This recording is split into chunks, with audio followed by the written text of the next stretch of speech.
protected from ignorant and meddlesome outsiders, namely the population. We just add a personal note on that. I came down here this afternoon by the Acela, the jewel and the crown of new high-speed railroad technology. The first time I came from Boston to New York was 60 years ago, and there was improvement since then. It was 5 minutes faster today than it was 60 years ago.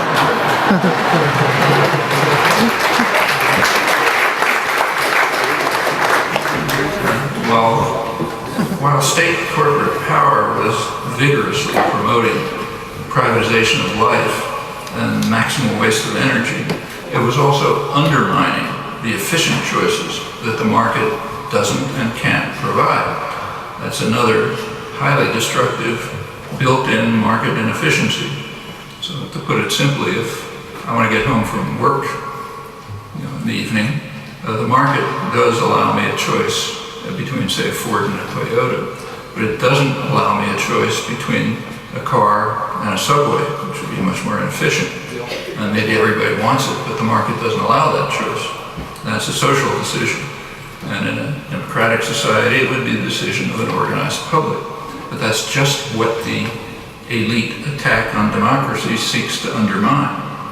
Now, these consequences are right before our eyes in ways that are sometimes surreal. A couple of weeks ago, the Wall Street Journal had an article reporting that the U.S. transportation chief is in Spain. He's meeting with high-speed rail suppliers.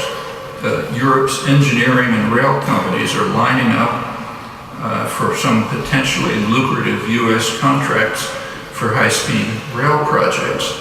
At stake is $13 billion in stimulus funds that the Obama administration is allocating to upgrade existing rail lines and build new ones that would one day rival Europe's.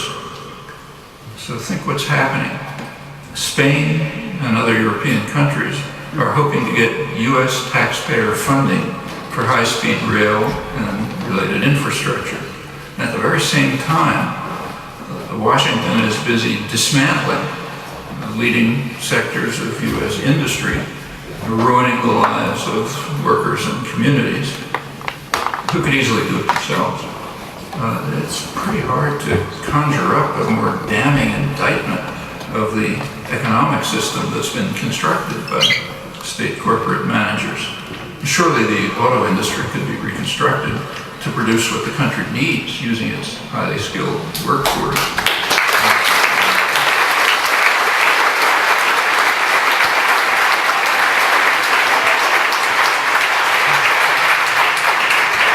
But that's not even on the agenda. It's not even being discussed. Rather, we'll go to Spain and we'll give them taxpayer money for them to do it while we destroy the capacity to do it here. It's been done before. So during World War II, it was kind of a semi-command economy, government organized economy. That's what happened. The industry was reconstructed for the purpose of war dramatically.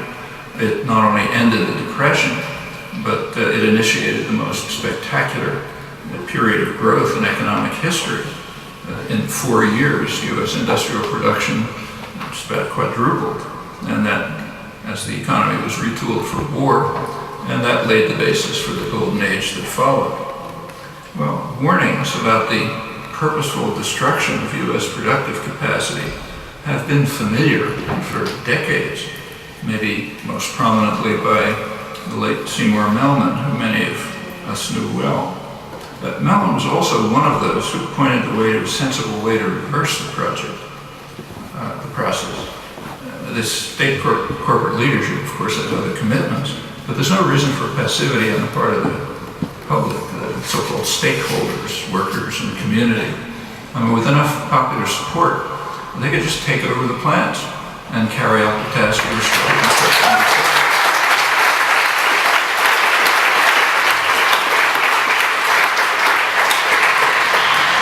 It's not a very exotic proposal. One of the standard texts on corporations in economics literature points out that nowhere is it written in stone that the short-term interests of corporate shareholders in the United States in the United States deserve a higher priority than all other corporate stakeholders, workers and community. It's a state corporate decision. It has nothing to do with economic theory.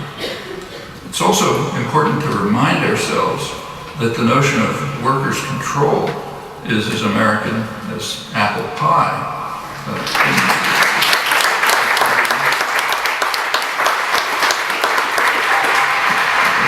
Kind of impressed. I was there in the early days of the Industrial Revolution in New England.